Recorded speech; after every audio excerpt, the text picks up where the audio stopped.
Thank you very much and good evening to you. Welcome to the business news here on News 360. My name is Alfredo Kansi. Let's go on to our first story this evening. And the Monetary Policy Committee of the Bank of Ghana has maintained the policy rate at 26%. Now, the governor of the central bank, Dr. Nazir Shako, cited a balance of risks to inflation and growth as reasons for the committee's decision.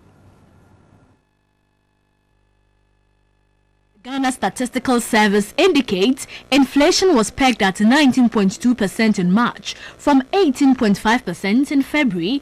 It declined to 18.7% following a slowdown in non-food inflation in April. This was also supported by the stability in the exchange rate.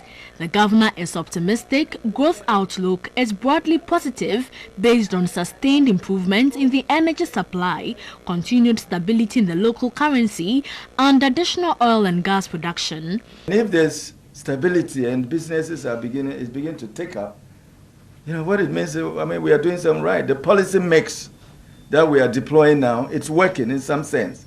But we are saying our primary responsibility is inflation. In the short term, we are focusing on reducing inflation. And some pain, the pain is there, but we're just minimizing the pains so that the baby can grow and crawl and crawl and crawl. The central bank governor, Dr. Abdul Isahaku, explains what monetary policy means. Inflation rate is high. Naturally, interest rate would be high. No one would give you a facility below interest rates. The way to bring the interest rate down, primarily from a central bank perspective, by our inflation targeting perspective and our mandate, is to try to pull down the inflation as low as it can get to our medium-term target. So once it comes down, then it comes down with the interest rate. Now, let's stay with this monetary policy rate because Chief Executive Officer of Delek Finance, Ken Thompson, has downplayed the effect of the monetary policy rate on the economy. He attributes this to the fundamental challenge in the economy, with government being the highest borrower.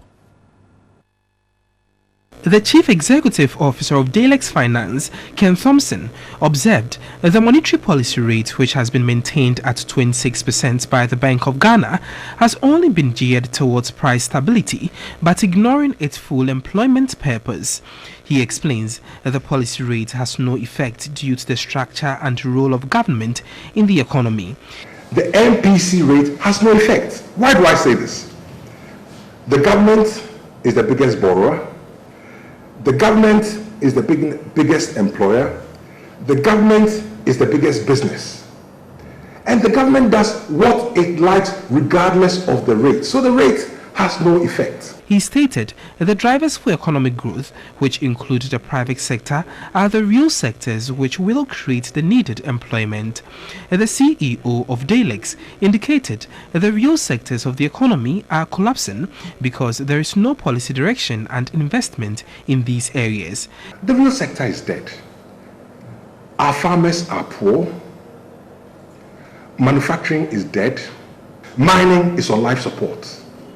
And unless we start to revive these sectors, we're not going anywhere. The rate has zero effect. Ken Thompson expressed the need for monetary and fiscal policy to work together. If the governor wants to have an effect, he should start bouncing government checks. And I've said, don't give government an overdraft. And that will make the government fiscally responsible. Unless we reduce the size of government, unless we start to put in policies to grow the real sector, these rates don't make a difference. Well, the central bank governor says government did not break any law when it transferred some $250 million belonging to the Ghana Infrastructure Fund held at the bank into a UBA account. Now, the governor was speaking at his first press conference here in Accra. All government foreign exchange has to be in the custody of the central bank. And when government needs their money, they take the equivalent in cedis.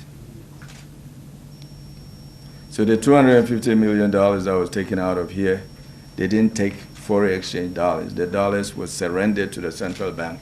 It was sold to the central bank, and the government took the equivalent of that in CDs to go and deposit it elsewhere. So by the Bank of Ghana Act, we had been in compliance. We will resist any attempt by government to move foreign exchange out of here to anywhere. Once it gets here, they are mandated to sell it to us.